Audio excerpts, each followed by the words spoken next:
All right, hey folks, it's Faz here from Faz Lifts. Right, so 4 steps, drop sets, intensity techniques of all kind. What are they? What is the Faz Lifts approach to them?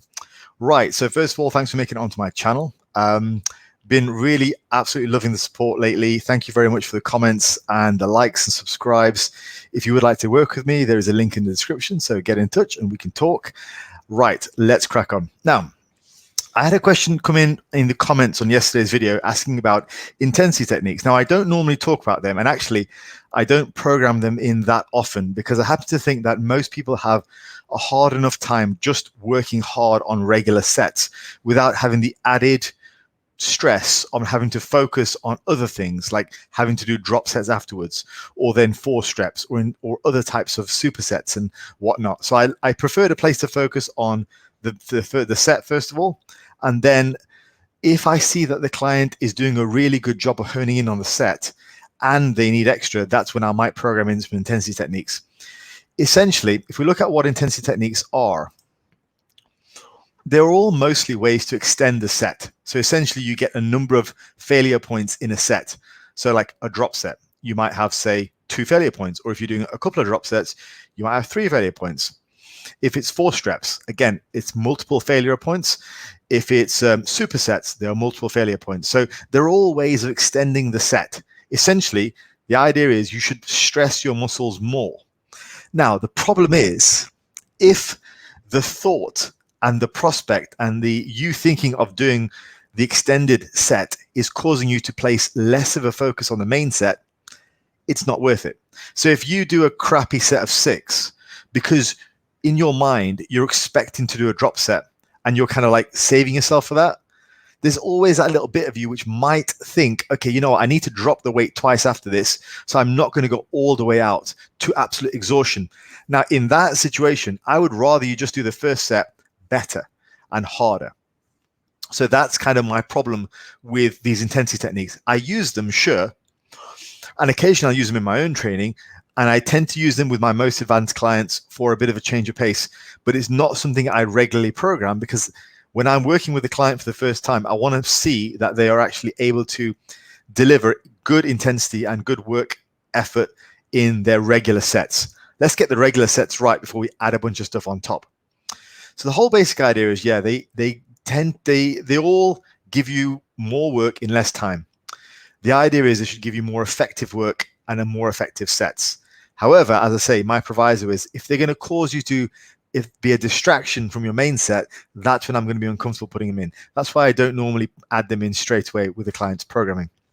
So in general, yeah, a lot can be just accomplished by just working harder on the main set. However, I'm not here to just scream at you and tell you to work harder. There are plenty of channels on YouTube which can do that. That's not my style. I would rather give you quantifiable ways to know how you're progressing and also quantifiable tips on how to use intensity techniques in your training. So that's my specialty. I want to give you some concrete tips and barometers and parameters of success for your intensity techniques. That's kind of more my style, rather than just scream at you and tell you to work harder. So there are 3 main limitations that I see. Firstly, safety. Now, if you're going from, say, a limit set of squats into leg presses or vice versa, those are very fatiguing exercises. And in that situation, you may well be so rubber-legged, it might not be safe for you to go to one exercise to another. So you have to bear in mind safety considerations. It may well be better to do something like a leg extension into a leg press, or a leg press into a leg extension. A leg press into a squat is a particularly brutal combination. And if you don't get that weight right, you could really hurt yourself on the squats. Your legs could give out on you. So got to be careful there.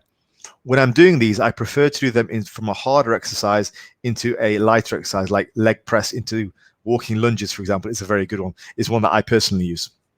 All right, so that's the first thing, is safety. Make sure you're safe. And also, if you are going to fail, and particularly if it's on a drop set or an extended set or whatever, and there's the possibility of you failing, you've got to make sure you're going to be safe on exercise. Preferably, I would use these with machine exercises mostly, rather than a big compound basics, because they tend to get very problematic and you don't want to have a barbell compromising you. So safety is number 1. Next limitation is, as I've said in the introduction, and this is the big one that I see, is it going to distract you from working hard on your main set? Do you have a good track record of being able to deliver on your first or second, third, whatever main set? Do you have a good track? Have you been able to demonstrate progress in the gym by just doing straight sets? Because if you haven't done that, then there's no way I'm programming in intensity techniques for you. No way. Because you need to demonstrate you can actually work hard on your regular sets first. Show me a backlog of progress so I know that you understand the basics before we start to program in extras, which if you can't even do the main sets, it'll only serve to be a distraction. So it's a bit of a backward way of thinking when people think to themselves, well, I'm not progressing with straight sets, so I'll add in drop sets and etc. etc. Like, no. They'll only serve as a distraction. That's what I've seen. Get the straight sets right first. So that's the second limitation. And the third thing is, and this is really related to the key thing, and this is my perspective on how to know whether you're progressing or not, is how do you actually quantify? So how do you write this stuff down? Or however you track them. You've got to be able to quantify the intensity techniques to know whether they're working or not. And that's my whole thing. That's my whole shtick. It's not screaming at you to work harder. It's like, can you demonstrate progress over the course of a block of training? And at the end of a block of training, you and I are going to sit down and we're going to see whether you've actually demonstrated progress or not. And if you've not, there are going to be some conversations to be had. If you have, then great. Congratulations. And we'll learn from that. We'll move on. That's how I work. So we have to be able to demonstrate progress.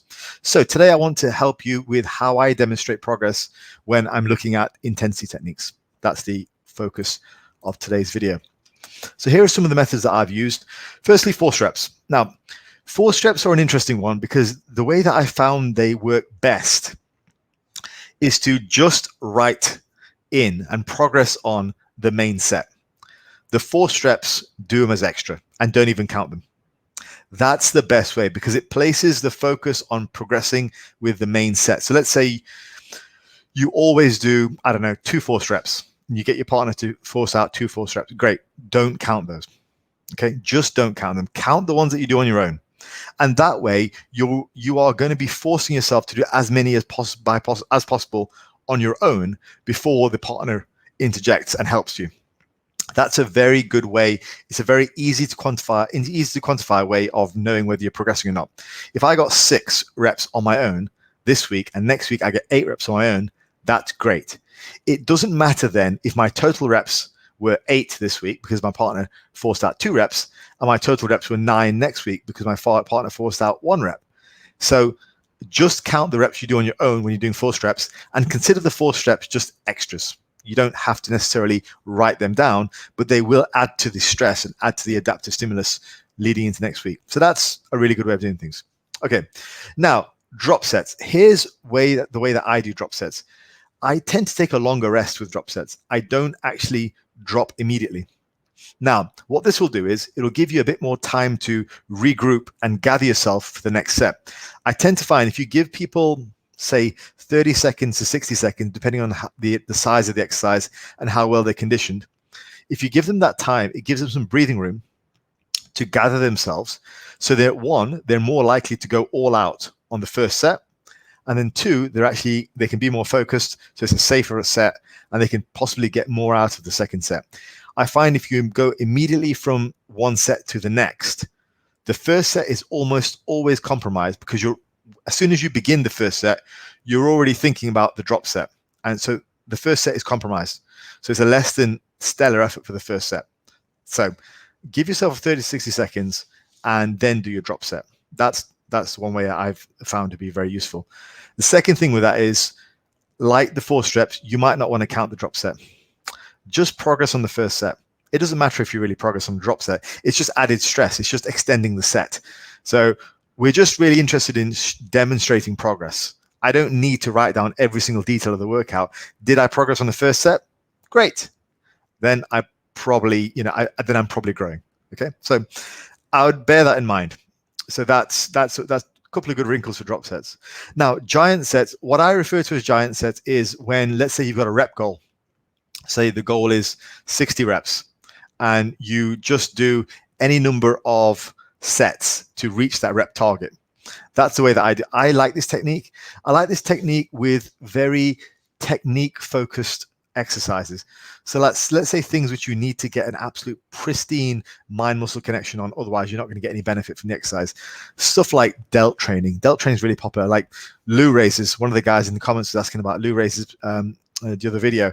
So those work really well with giant sets. Lou raises with giant sets because you've got to get the form right, you've got to get the contraction right at the top, you've got to get it through a full range of motion, and everything's got to be perfect because the weight is so light. In that case, I would use a giant set. Maybe set the target at 60 reps.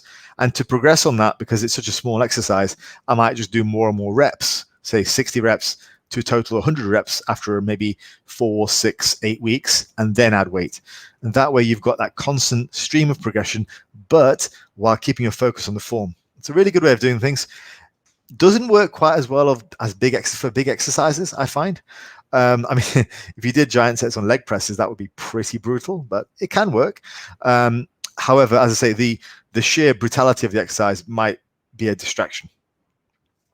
Next one is agonistic supersets. I tend to use these a little bit like drop sets in that I'd go with an easier variation or something to kind of like finish off the muscle.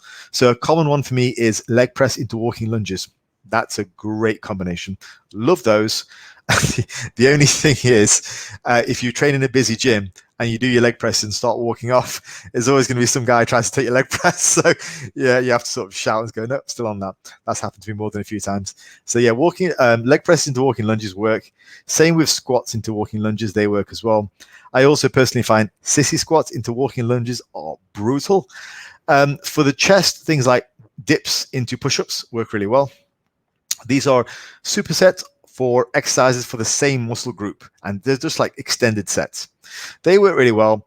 I don't tend to find I need much of a rest between set to set on this one, because you're going to a completely different set. There's a bit of time going from exercise to exercise, so it's enough for you to mentally disengage. And normally the second exercise is a lot lighter, so you can mentally disengage more so than if you were doing, say, drop sets. So agonistic supersets, I really like those. Another one for the triceps is extensions into presses. Also for the chest, flies into presses. There's lots of combinations, and yeah, it's a great way of doing things. And finally, antagonistic supersets. I'll add this one in just because it works well when we're talking about agonistic supersets. Antagonistic supersets are just supersets, so you have for alternate muscle groups. So you might superset chest and back, bis and tris, quads and hams, stuff like that. Even like legs and shoulders is not a bad way of doing things. This is okay. It's not really intensity technique, but I thought I would mention it while I was talking about agonistic supersets. So antagonistic supersets, the main benefit you'll get here is just being able to fit in more work. These you can pretty much go back to back, so they're not that intensive. So that is how I generally incorporate intensity techniques. So a final word on intensity techniques. For one, they're not a mandatory part of your training. Like, you don't have to do them. You can get very far not doing intensity techniques. I'll also say that they are counterproductive if they take away from your main set. So you shouldn't be using like these intensity techniques because you are lacking intensity in the main body of the work. That's not why you should be doing them. Get your main sets right first. If not, odds are this kind of stuff will probably just be detrimental. And finally, you should be able to quantify them in some way. As you've seen with my examples of the drop sets, you don't have to quantify every single thing, but you have to have some sort of quantifiable proxy for whether you're progressing or not. And that could just be the first set, something along those lines. All right, folks, I am going to call it there. Hopefully that was useful. If you found that useful, let me know. If you have anything else, other intensity techniques you'd like to discuss, please let me know. And if you'd like to work with me on your own goals, there is a form in the description for you to get in touch. All right, hopefully that was useful. Speak to you soon.